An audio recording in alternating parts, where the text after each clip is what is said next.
আরও বায়ো চ্যানেলে আপনাদের স্বাগতম। আর আজকের ভিডিওতে আপনাদেরকে জানাবো এক সময়ের মহানায়ক নায়িকা মিঠুন চক্রবর্তী ও দেবশ্রী রায়ের সম্পূর্ণ বাংলা ছবির তালিকা এবং কেমন ছিল সেই সব সিনেমার বক্স অফিস রিপোর্ট। এই ভিডিওটি একটি অনুরোধের ভিডিও। ভিডিওটি করার জন্য অনুরোধ করেছিলেন সুব্রত দাস ও প্রশান্ত সিং। আপনাদেরকে অসংখ্য ধন্যবাদ। ভিডিওটি শুরু করার আগে চ্যানেলটি অবশ্যই সাবস্ক্রাইব করুন এবং ভালো লাগলে অবশ্যই একটা লাইক করবেন এবং আপনাদের পছন্দের কোনো নায়ক নায়িকা সম্পর্কে জানতে চাইলে অবশ্যই কমেন্ট করবেন। তো চলুন ভিডিওটি শুরু করা যাক।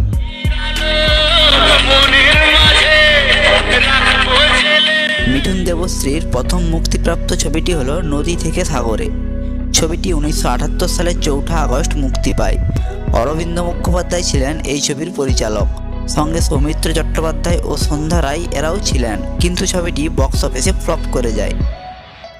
এরপর প্রায় 4 বছর ব্যবধানের পর মুক্তিপ্রাপ্ত ছবিটি হলো ত্রয়ী। বিখ্যাত ছবি ত্রয়ী মুক্তি পায় 11 জুন 1982 সালে।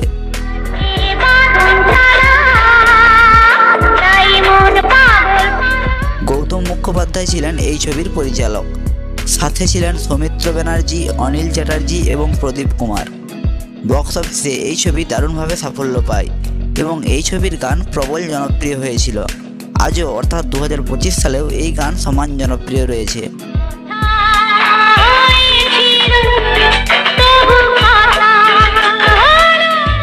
এরপর দীর্ঘ ব্যবধান প্রায় 16 বছর পর মিঠুন চক্রবর্তী ও দেবশ্রী রায়কে আবার একসাথে একটি হিন্দি ও ইংলিশ ভার্সন ছবিতে দেখা যায়।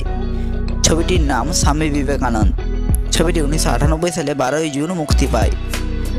জিভি আয়ার ছিলেন এই ছবির পরিচালক। ছবিটিতে মিঠুন চক্রবর্তী শ্রীরামকৃষ্ণ পরমহংসদেবের চরিত্রে এবং সর্বদমন ডি ব্যানার্জি স্বামী বিবেকানন্দের চরিত্রে অভিনয় করেন। এছাড়াও শশী কাপুর, হেমা মালিনী, অনুপম খের, তনুজা, দেবশ্রী রায় ছবির অভিনয়ে ছিলেন, কিন্তু বক্স অফিসে ছবিটি সেরকমভাবে চলেনি। ছবিটি ফ্লপ হয়ে যায়, কিন্তু এই ছবির জন্যই মিঠুন চক্রবর্তীকে 3rd টাইম ন্যাশনাল অ্যাওয়ার্ড দিয়ে ভূষিত করা হয়েছিল। এরপর 2 বছর ব্যবধানের পর মুক্তিপ্রাপ্ত ছবিটি হলো চাকা।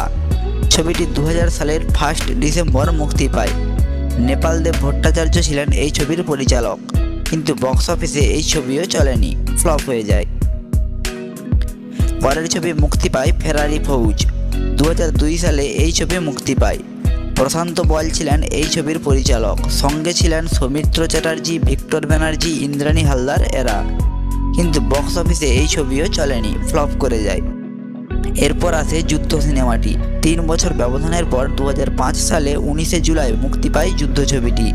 রবি কিনাগি ছিলেন এই ছবির পরিচালক। এই ছবিটিতে মিঠুন ও দেবশ্রীর পাশে ছিলেন জিৎ এবং কোয়েল মল্লিক।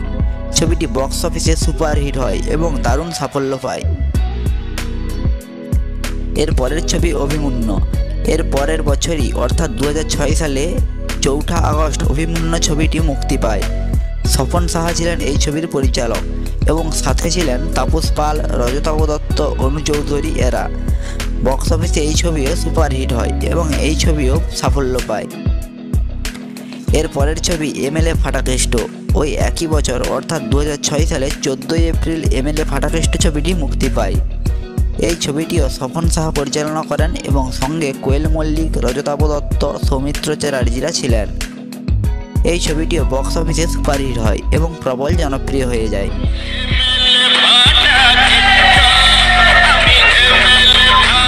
এর পরের ছবি আসে মহাগুরু। পরের বছর অর্থাৎ 2007 সালে 27 জুন মহাগুরু ছবিটি মুক্তি পায় এবং অনুপ সেনগুপ্ত ছিলেন এই ছবির পরিচালক এবং সঙ্গে জিতু সেনগুপ্ত, অনু চৌধুরী এরা ছিলেন এবং বক্স অফিসে মহাগুরু সিনেমাটি হিট করে। এরপরে মুক্তি পায় টাইগার ছবিটি। ওই একই বছর 2007 সালের 12 অক্টোবর টাইগার ছবিটি মুক্তি পায় এবং স্বপন সাহা ছিলেন এই ছবির পরিচালক, সঙ্গে রজতাভ দত্ত, দুলাল লাহিড়ী এরাও ছিলেন এবং বক্স অফিসে টাইগার ছবিটি মোটামুটি লাভে ছিল। এর পরের ছবি শুকনো লঙ্কা। 2010 সালে 2রা জুলাই শুকনো লঙ্কা ছবিটি মুক্তি পায়। গৌরব পাণ্ডে ছিলেন এই ছবির পরিচালক, সঙ্গে সব্যসাচী চক্রবর্তী এবং অঞ্জনা বসুরা ছিলেন, কিন্তু এই ছবিতে মিঠুন চক্রবর্তীর নায়িকা দেবশ্রী রায় ছিলেন না। ছবিটি বক্স অফিসে মোটামুটি লাভে ছিল। কিন্তু ছবিটি প্রশংসিত হয়েছিল এবং মিঠুন চক্রবর্তীর অভিনয়ও প্রশংসিত হয়েছিল। এর পরের ছবি হাঁদামোতা। ওই একই বছর 2010 সালে 26শে মার্চ হাঁদামোতা ছবিটি মুক্তি পায়। শুভঙ্কর চট্টোপাধ্যায় ছিলেন এই ছবির পরিচালক। বক্স অফিসে হাঁদামোতা ছবিটি চলেনি, ফ্লপ হয়ে যায়। এরপর মিঠুন চক্রবর্তী ও দেবশ্রী রায়ের শেষ ছবিটি মুক্তি পায় শাস্ত্রী। আগের বছর অর্থাৎ 2024 সালে 8ই অক্টোবর শাস্ত্রী ছবিটি মুক্তি পায়। প্রায় 14 বছর পর দুজনকে আবারও একসাথে এই সিনেমাতে দেখা যায়। প্রতীকৃত বসু ছিলেন এই ছবির পরিচালক, সঙ্গে সোহম, রজতাভ দত্ত আরও অনেকে ছিলেন। কিন্তু বক্স অফিসে ছবিটি একটি গড় লাভে ছিল। মিঠুন চক্রবর্তী এবং দেবশ্রী রায় মোট একসাথে 13টি সিনেমা করেছিলেন।